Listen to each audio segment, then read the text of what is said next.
Cool. Well, today's location highlight, we're going to talk about, again, a place that both of us have been. It is Athens, Greece. So, I'm with this city. It's great. I think it's a solid nomad spot, right? Like, it's relatively cheap for Europe. Europe can get really expensive in some other cities, but this is still a good city, a well-known, iconic place that's, way less for if you're going to get an Airbnb, a hotel, buy some food, way less of a cost than, say, Paris or something like that. Mm. It also has dank food, right? Incredible. Um, Incredible. Incredible food. Easy access to like the Greek islands or the Athens Riviera. So just like on the coast of Greece, it can be a good jumping off point, home base to explore the rest of Greece. Yeah. But yeah, I really enjoyed my time there. What are your thoughts, Jack? Yeah, I felt like it was I felt like the city had a real like energy to it.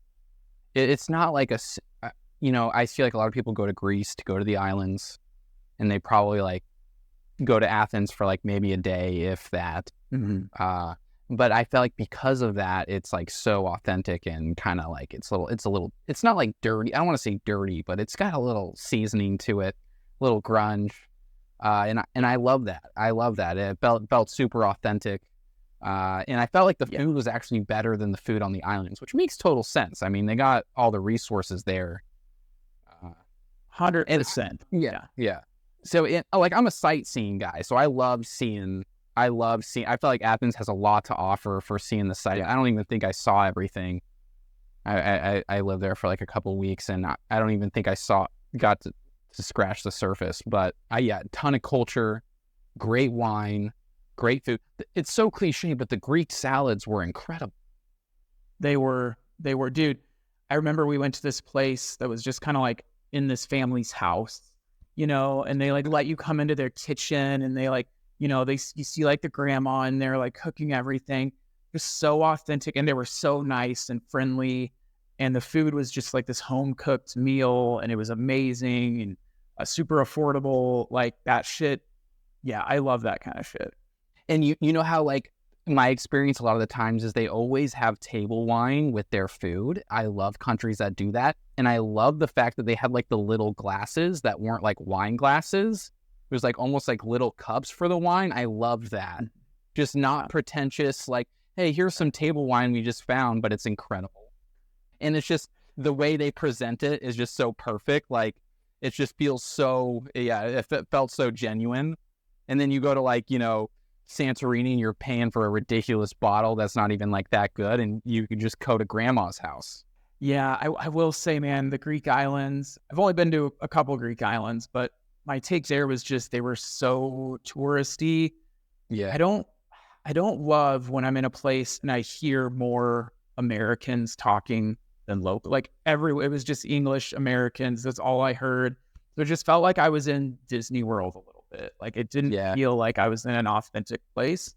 It was still beautiful and all that on the islands, but yeah, Athens, you definitely get the actual Greek culture. Yeah. I felt if I hear someone talking about football that's not me, I'm like, oh my gosh, what am I doing? How did I get here? Yeah, exactly. Like, dude, no one wants to hear about the Jets or whatever. Like, if you want to talk about the Chiefs, that's fine, but like, come on. Yeah, I agree. But that is funny, you see someone wearing like a Chiefs shirt or something, you go, dude, go Chiefs. And they're like, dude, I don't even know what you're talking about. Like, I just like got this shirt. All the time. Time.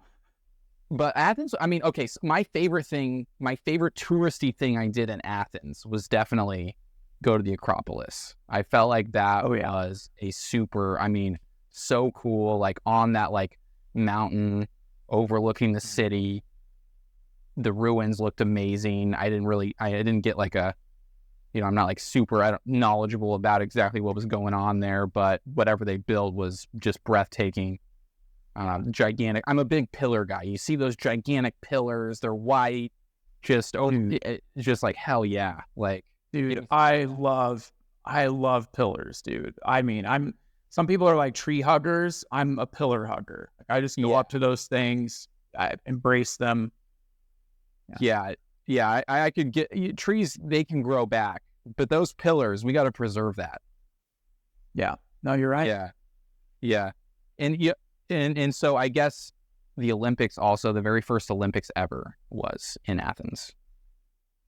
Yeah. And so, that's cool. It's got a lot of history. I remember going into like the metro station and they got like archaeological sites like excavated as you're like going down in the metro. Yeah. Like, man, they got so much history there. It's like, dude, we got to build some public transportation. I'm sorry, we can't put another museum here. Like, we got to like have an infrastructure in our city. Yep. I remember seeing that even just walking around the city, sometimes there'd be like a glass floor and because they would have some ruins down below that you could look at. Yeah, that was really cool. Yeah, that's cool. Like an abundance of culture was just, which is great. It's funny because, we talked about Dubai in our previous episode. This is like other side of the coin. Both awesome, but great to see a difference. Yeah, new things can be awesome and old stuff can be awesome. And Athens has some really cool old stuff.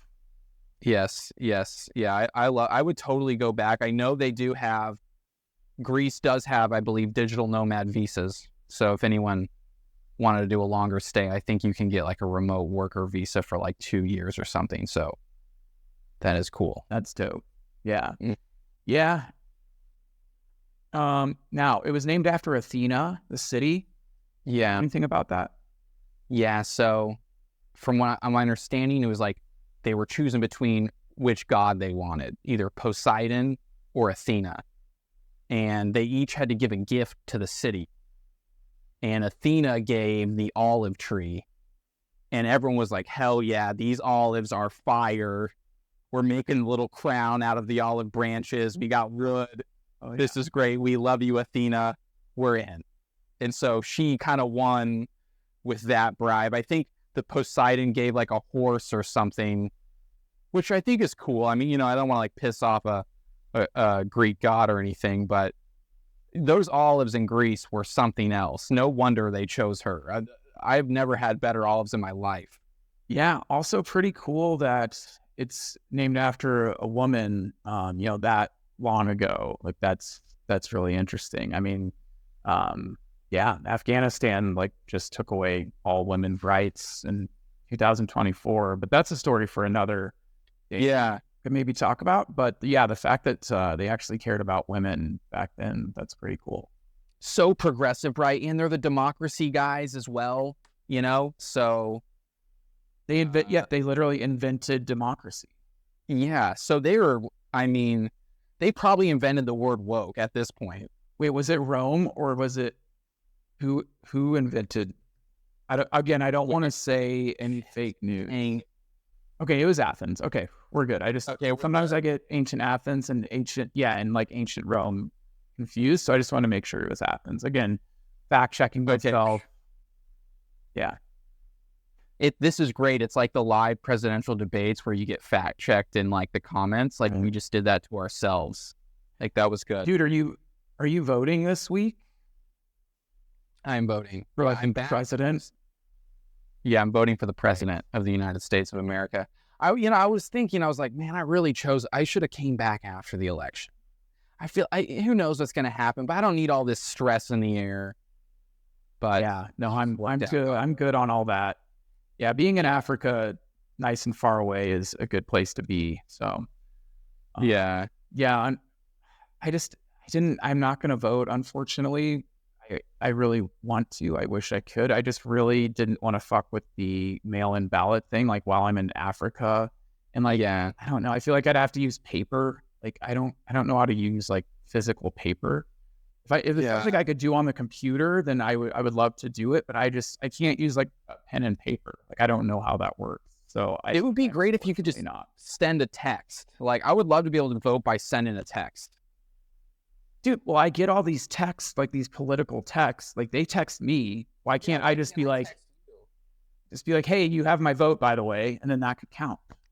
Look, I'm not even trying to be unreasonable. Like, it doesn't have to be an iMessage. Like, I'll text an Android number to vote. Like, I don't care. Yeah, I feel the same way. But yeah, I'm sorry for being a shitty American, everyone out there. I do believe in democracy. It's a great thing. But yeah, unfortunately, it's just not going to happen for me this time.